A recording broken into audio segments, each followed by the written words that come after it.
لا يضر مع اسمه شيء في الأرض ولا في السماء وهو السميع العليم. idan kai wannan so uku aka ce ran nan duk masifar wata halitta ba ta iya cutar da kai, to me muke nema a gaya mana bayan wannan? Manzon Allah sallallahu alaihi wasallam ya gama mana komi, sai dai mu ne ba mu bi ba. Annabi sallallahu alaihi wasallam ya ce in kai waita wannan addu'a illa azhaballahu hammahu, sai Allah ya tafiyar maka da damuwa da bakin ciki.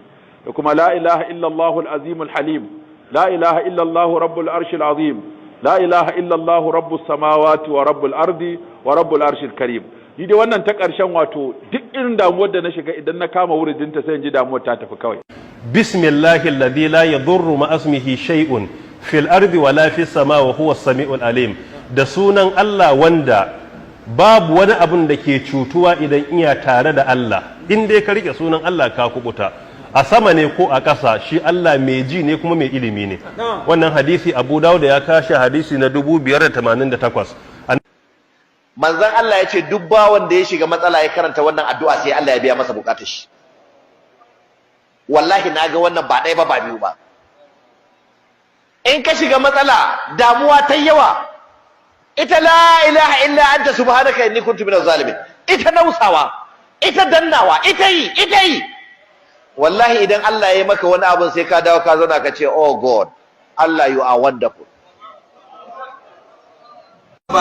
Abdullahi bin Abbas ya ba da wata fa'ida ruwan zanzan da kuma addu'a wadda duk mai neman ilimi ko arziki ko buɗi na kasuwanci ko yake neman lafiya akan wata cuta da ke damunsa, to ya lizinci ya samu ruwan zanzan masu isa ta ya ƙoshi ya karanta wannan addu'ar ga ruwan zanzan. Wallahi idan ilimi kake nema za ka samu, idan lafiya kake nema za ka samu, idan kuma kana neman arziki ne da buɗi da kasuwancinka Allah zai baka buɗi.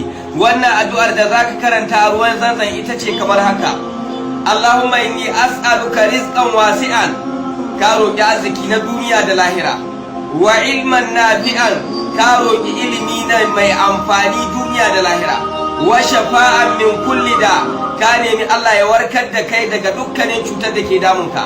Za mu sake wannan addu'a: Allahumma inni as'aluka rizqan wasi'an wa ilman nafi'an wa shafa'an min kulli da. Ka karanta a ruwan zanzan, ka shanye ruwan zanzan. In kana so Allah ubangiji ya dinga amsa maka addu'arka, ka dinga cewa ya zal jalali wal ikram, ya zal jalali wal ikram, ya ma'abocin girma da karamci da ni'ima, wanda Allah ubangiji daga cikin dama alamomi na amsa addu'a, Allah ubangiji yana so kai masa fadanci, Allah yana so ka ziga shi, Allah ubangiji yana so kai masa kirari, wanda duk wannan yana daga cikin abin da ya zaga da kai addu'a yanzu sai ga kamar yankan wuka. Allah ubangiji ya amsa ma saboda ka kaskantar da kanka, ka nuna cewa ba mai yi sai shi. Yana daga cikin abin da mutane zaka ji suna ta yin addu'a sun kasa ganin cewa addu'a su bata ci, to suna kaucewa matakai na amsa addu'a. Addu'a ta da matakai da ake